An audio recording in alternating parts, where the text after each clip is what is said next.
how's it going, everybody? Back here with the update video for this week. And apparently this morning is everybody wants to be on the server morning, so we're going to have chat just flowing down there while we do this. I'll do my best to ignore it. This is a dual update. This is update 603.05 and 603.06. 06 came out on like Saturday. And is just pretty much little unification and a few added books. Nothing major. The main update is adding rails and hoppers. So if we look in here, you'll see we have hoppers of all different flavors. And we have lead, aluminum, gold, silver, platinum, tin alloy, invar, so on and so forth, all the way up to tungsten carbide, tungsten steel, adamantium, bedrock, HLSA, alloy, duranium, and titanium. And I have a couple set up so we can play around with them a little bit today. Let's get into the actual update log here. First is a compatibility with the Lost Books mod by Father Toast regarding placement of dusty books in Gregtech shelves, and also with additional dungeon loot in Gregtech shelves will have a 25% chance to spawn a dusty book instead of a vanilla empty book. So that means that if you remember in the strongholds in the bookshelves, if an item was to go into the bookshelf and it was not an item that could go into the bookshelf, it would therefore change into a regular vanilla book. That way the bookshelves could fill out and look all nice. Well, in this case, with this, if you have that mod installed, which we do not here on the server, there will be a 25% chance that that book will change to one of those rather than just a vanilla book. Next thing is compatibility with Warp Books mod for shelves and stuff. Again, another mod we don't have here on the server. I've actually never checked out either of those. Might have to give them a look. Fixed a few small recipe issues with the scanner and the printer. Not sure what the recipes were, but if they're fixed, they're fixed. Glad to hear they're taken care of. Added a few mob hunting manuals. Look up books here. That's these nice green things right here. You have creeper, skeleton, zombie, spiders for the end, for blazes and gas. Now, if you look at the recipe is just for an empty green book. I asked Greg about this, and he said that it's because NEI does not register NBT data. I also asked him if it would be possible if we could put a book recipe in that would say a pencil or something and a piece of gunpowder, and it would give you the creeper book. And he said no. So I decided I'm going to write my own creeper hunting guide because we still can't find a stronghold, because I want one. And I'm going to write a very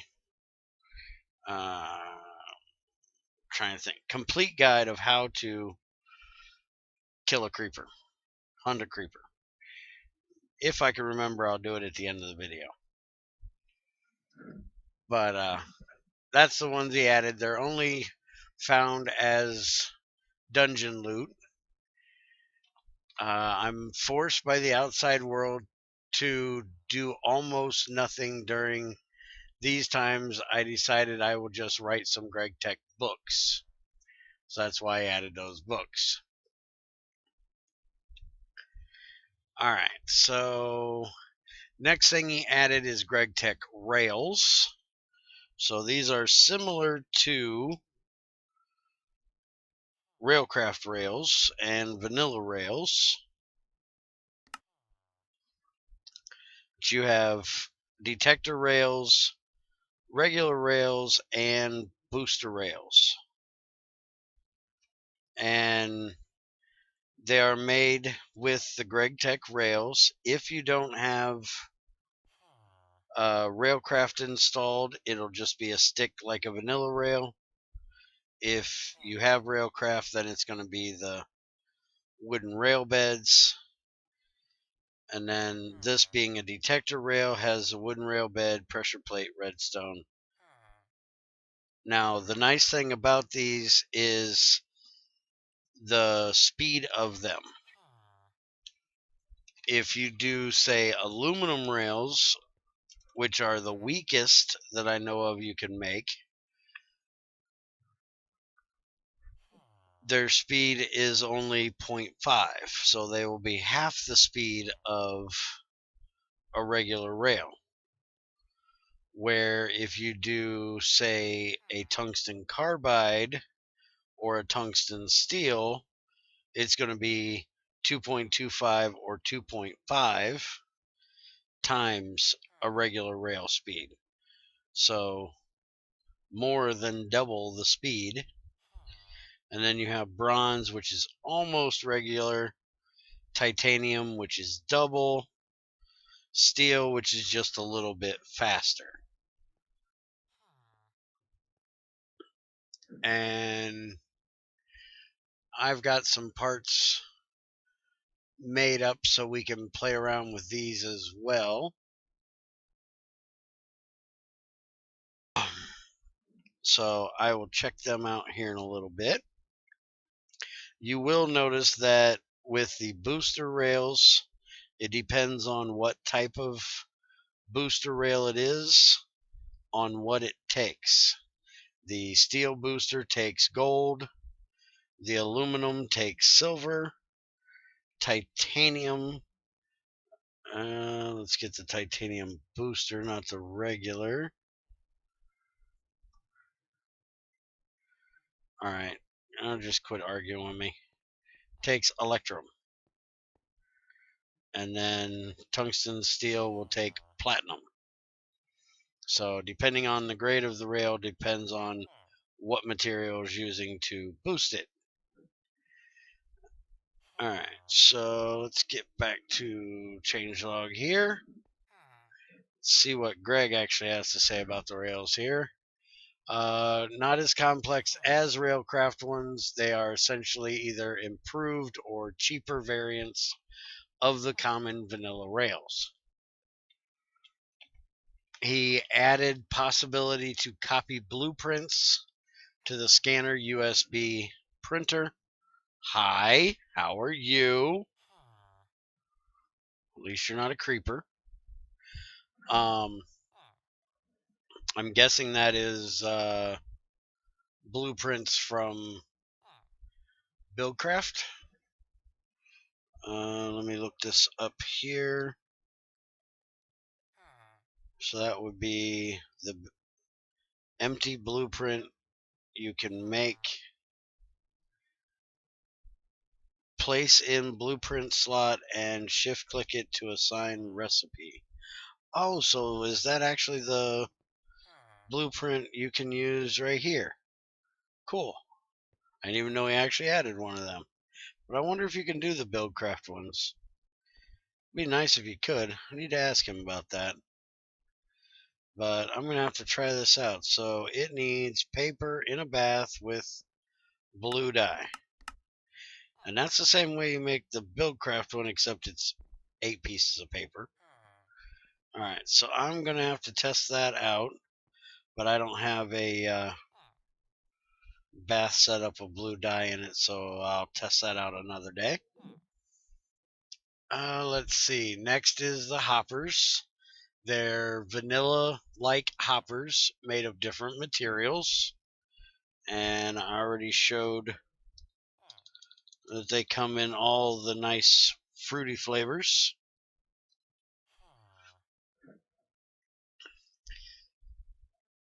Let's see. I decided that they move items when they get updated, so almost instant,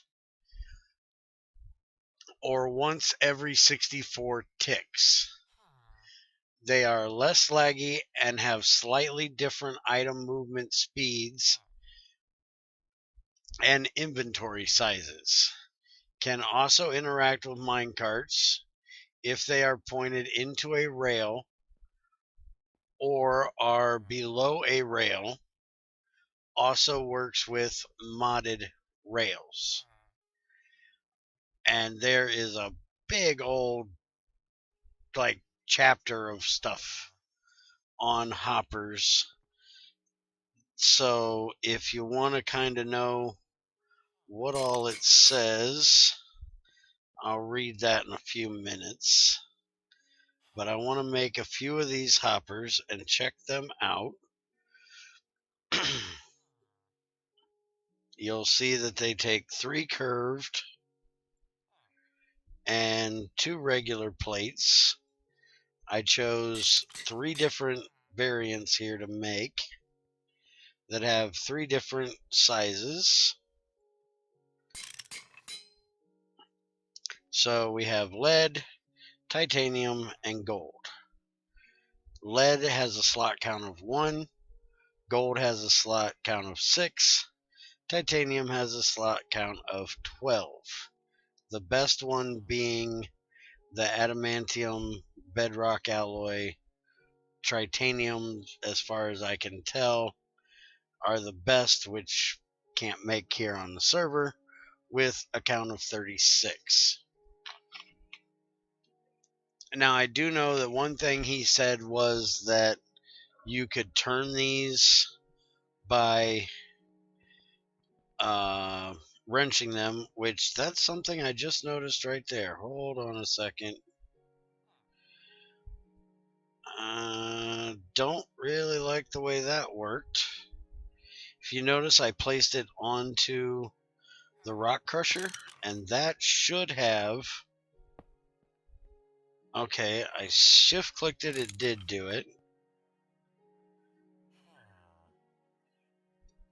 Well, I had to have shift clicked it last time. So is it going by my placement? How did I not get it? Maybe I was standing over here? Yeah, okay, so the spout goes by your player, not by the facing that you're putting it on. So that's nice. Because I know there's a lot of times where I'll want it to face, like, say, this direction, and I can't really get it to face the front of that block. But if I place it like that, which way does that go to? Ugh. That went down, I do believe I seen, before I fell and tried to break my ankles. Let's go have a look. So this is going to take a little bit of... Really? Just fall right back through the same hole? What the hell? I'll walk my butt back around here again. Let's not fall back in the same hole. Yeah, it looks like it faced down, even though I was over here. I guess I was looking down. So now you can wrench them, right? If I want it this way, if I want it that way, And that would basically turn it off right there, I do believe. Because now it's facing nowhere. Alright. So that's the placement of it. So let's check out here. Now see, I placed that one up against it, but I was standing over here, so it went that way. I need to ask him about that. Alright, so there we go. This is a 6 slot, so it actually has 6 slots. And we put a chest over top of it. We put apples in it, and they are gone. By the way, this is my chest for updating my power system around here. I want to get around to testing that out, playing around with it a little bit. But it's one of those things of I got so much to do. I'm kind of lost with what to do and how to do it. Yeah, it moves that stuff pretty daggone quick. So let's check out the lead one. This has 1 slot, and it again moves almost instantly. Get all our junk back out of here again, and we'll put chest on top here, and we'll hurry up and feed stuff in, and it goes in and goes through right quick. Oh, drops out because I didn't place it again properly. Alright, that's going to get very annoying. So I'll ask him about that. See if there's a way to change that, or if he wants to change that. Okay, so here's what it says. Also, they can emit stacks of specified stack sizes if you screwdriver them. So they only emit stacks of 4 items at once, for example. Alright, so let's grab our screwdriver here. Place our titanium one, because we haven't checked it out yet. It's got all kinds of spots. Now, if I grab this lever here, and I put this lever right here, turn it on, that should keep it from dropping anything, which it's doing a good job of that. And if I hit it with a screwdriver, limit stack size of 1. So therefore, I hit the switch and it should take one thing. That wasn't a stack size of 1, that was everything.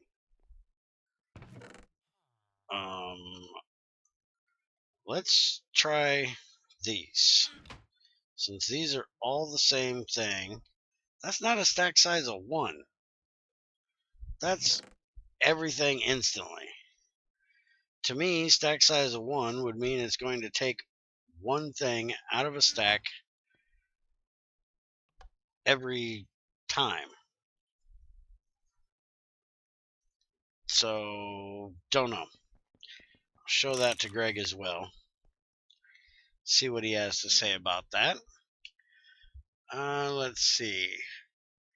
If you use that mode, then the stacks inside will be limited to a certain size, which is the largest possible stack size divisible by the mode. So do you have to change the mode? So if you set it to 9, then it will be 63 for each slot. For example, this is useful for overflow control. Only hoppers with at least 1 empty slot can suck up item entities above them, while hoppers can be rotated to face upwards they won't emit into that direction and instead just stop emitting at all. A simple opaque block or an inventory above the hopper are enough to not make it search for items laying on top of it. So what that means is right now this thing is going to be searching for items put on top of it. So if I threw this on top, it should, if that's the way I'm understanding it, suck them in. And it did, and it shot it over here. So, yeah, it's sucking it right in off the top. So, if you don't want it to do that, if you think it's adding to your tick time by having too much stuff, too many of them checking for things on top of them, just put a block on top. That'll stop them. And I'm guessing that if you use a Gregtech chest, it will go a lot faster because the check will be faster because they're two tile entities working together rather than a regular chest or a barrel from Java or something like that. Because I've noticed that a Gregtech chest with a machine is a lot faster than a chest, and a chest is a lot faster than a barrel for starting. The Gregtech chest is almost immediately. The regular chest is a couple, like 5 seconds tops, and a barrel, I've put things in there and sometimes I swear it never pulls them out. Alright. Functionality can generally also be disabled by just applying redstone. We just did that. And because that stupid question came up way too often, no, he won't disable vanilla hoppers. Seriously, it's used in many other mods, crafting recipes. How inconsiderate can you be? Nobody, and also no bunny, will be able to convince him otherwise. And personally, they're the same recipe. I don't see why you would want to disable a regular one. I just wouldn't use a regular one. You know, now that you have these, why would you want to use these crappy ones? Now, this is something that I want to see, is if it is any quicker in sucking something out of a hopper or out of a mold. Also, I want to know if, let's see, gold melts at 1400-ish. By the way, cobalt has finally been added to the smelter. Thank you, Greg. This melts at almost 1800. So will this melt down because it's under a mold that is at 1800 degrees? And will it, suck it out of there? Alright. Forgot to make my last set of rails, so we'll throw them in there. Check this thing out, see if it's going to do anything. And make sure I'm back here on the edge so I don't get burnt. I think I've lost 2 villagers now because they keep hopping around up here. I'm waiting for Andy or Shadow to come bring their bouncing butt in here while I'm smelting something and run into it and boil themselves alive. They hop around like crazy. Alright, it doesn't look like it's taking it out any faster, even though it is solidified. and it didn't melt down the hopper. It did suck it out, and it did put it in my barrel. So it does work like a regular hopper for that, and it doesn't melt if it's over its temperature. So that's good to know. All right, so that's it for this part.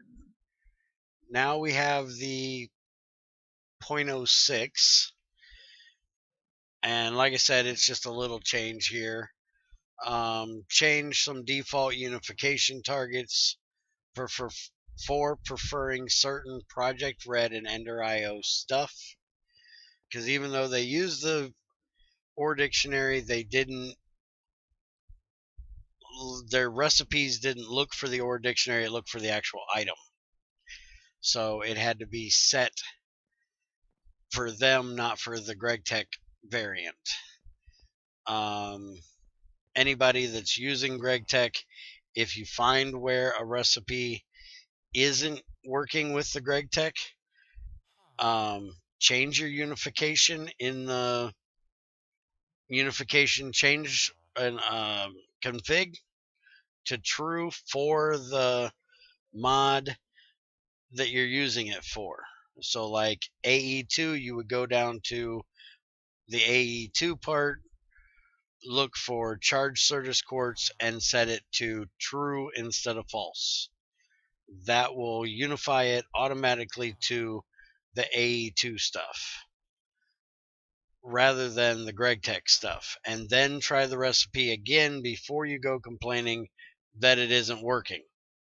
Because most of the things Greg gets complaints about when it's that kind of stuff, it's just simply a unification issue.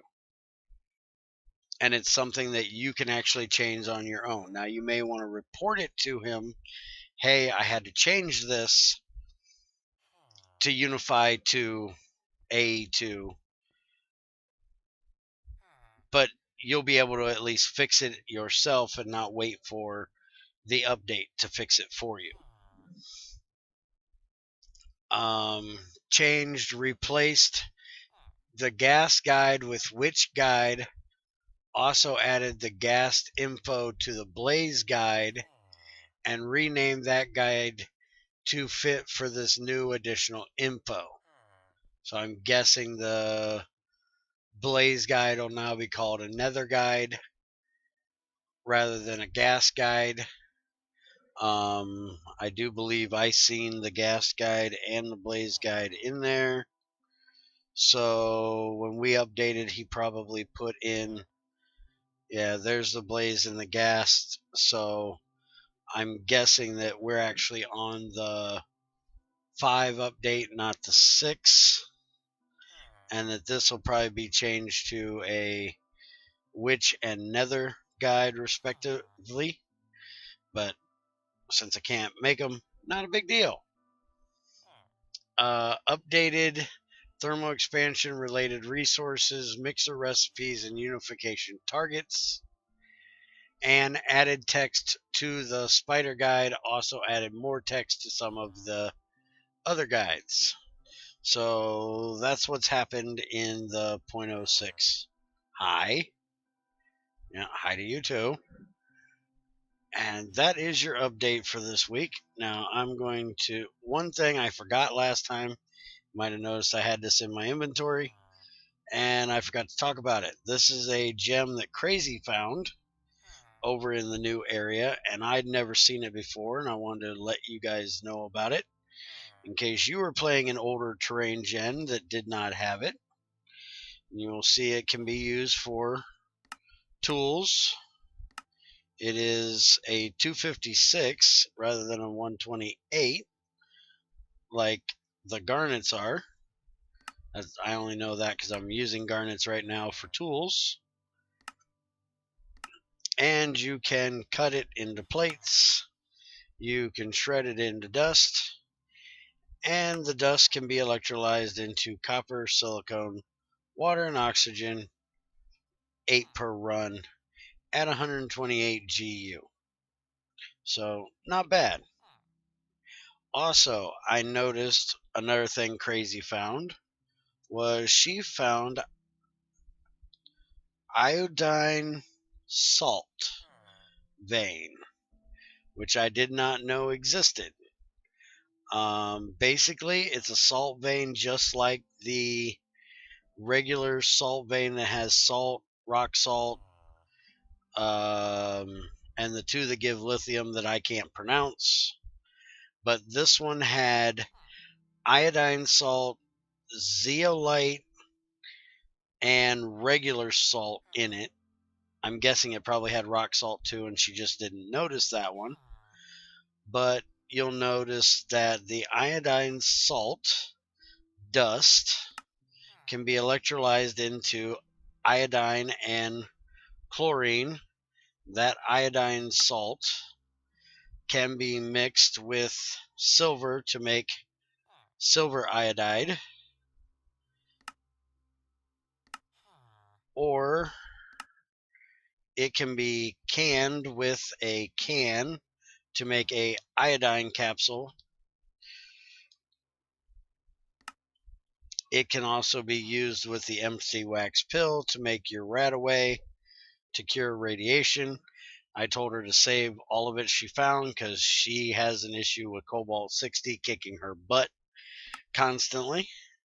And also make these test tube things that still ain't got a use. You can also sift the crush that you get out of it, which will give you these chipped, flawed, regular, and it gives you these. Let's see. There you go.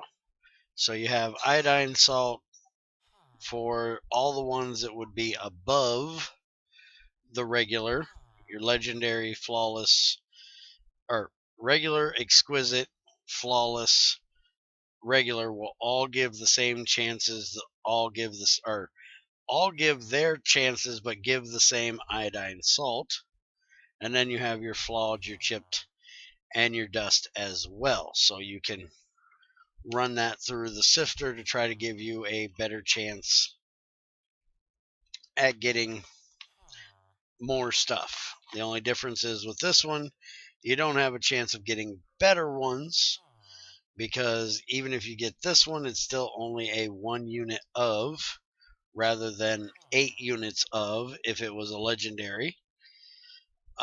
So with you having a 20% chance of it being flawed, or a 40% chance of it being chipped, you might just be better off using the dust one, because you're going to have a pretty good chance of getting a crappy one that's going to be worth less than a regular one, because a chipped is only worth a small pile. That's 1/4. So it'll take 4 of these to make 1 dust, and you don't actually need any kind of gem. Now, it does have a dissolving effect, so if you can make arrows out of it, which it doesn't look like you can, need to point that out to Greg as well, should be able to make arrow tips out of it and shoot slimes with it.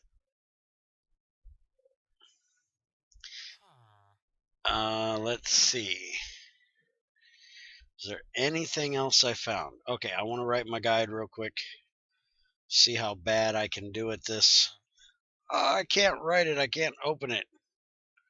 Well, crap. Well, I guess I ain't writing no book.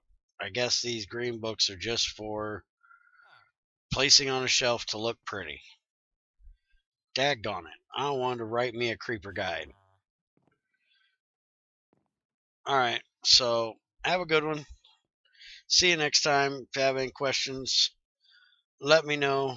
And probably either later today or tomorrow, I will test out some of these rails with and without regular rails, see how they work. So be looking for that if you're interested in seeing how they work. Have a good one, everybody.